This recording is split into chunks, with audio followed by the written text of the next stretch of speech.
লক্ষ্মীপুর জেলার রায়পুর উপজেলায় এইচএসসি ও আলিম পরীক্ষায় জিপিএ ৫ প্রাপ্ত কৃতী শিক্ষার্থীদের সংবর্ধনা দেওয়া হয়েছে।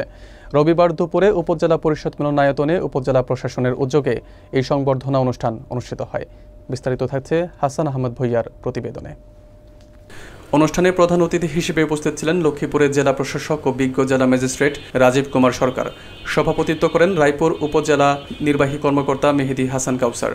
অনুষ্ঠানে রায়পুর উপজেলার বিভিন্ন শিক্ষা প্রতিষ্ঠান থেকে এবছর এইচএসসি ও আলিম পরীক্ষায় জিপিএ ৫ অর্জনকারী ৭৪ জন কৃতী শিক্ষার্থীকে ক্রেস্ট ও সনদপত্র প্রদান করা হয়।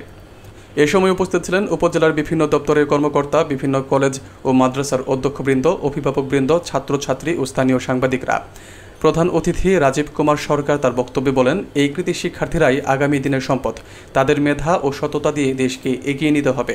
অনুষ্ঠানটি শেষে শিক্ষার্থীরা জেলা প্রশাসক ও ইউএনওর সঙ্গে ছবি তোলেন এবং ভবিষ্যৎ শিক্ষা ও কর্মজীবনে সাফল্যের অঙ্গীকার ব্যক্ত করেন। কৃতী শিক্ষার্থীদের সংবর্ধনা অনুষ্ঠানে উপস্থিত আমাদের লক্ষ্মীপুর জেলার মান্যবর জেলা প্রশাসক। মাটির প্রদীপ ছিল সে কহিল স্বামী, এটি কি গাছ? আম গাছ। এই মাত্র একটি গাভী যে বাছুরটিকে প্রসব করলো, নামার পরই ছুটতে শুরু করে না? কিংবা ছাগলের বাচ্চা, অন্য যে কোনো পশুর শাবক যদি বলি, আমরা সঙ্গে সঙ্গে বলতে পারি না যেটি বাছুর কিংবা এটি ছাগল ছানা? পারি তো? মানুষ কিন্তু এত সহজে বলা যায়। ঠিক আছে, আমরা প্রাণ ধারণ করি জন্মানোর পর থেকে, কিন্তু মানুষ হয়ে উঠতে হয়। এবং মানুষ হয়ে ওঠার এই যে প্রক্রিয়া, এই প্রক্রিয়াটির নাম হচ্ছে শিক্ষা।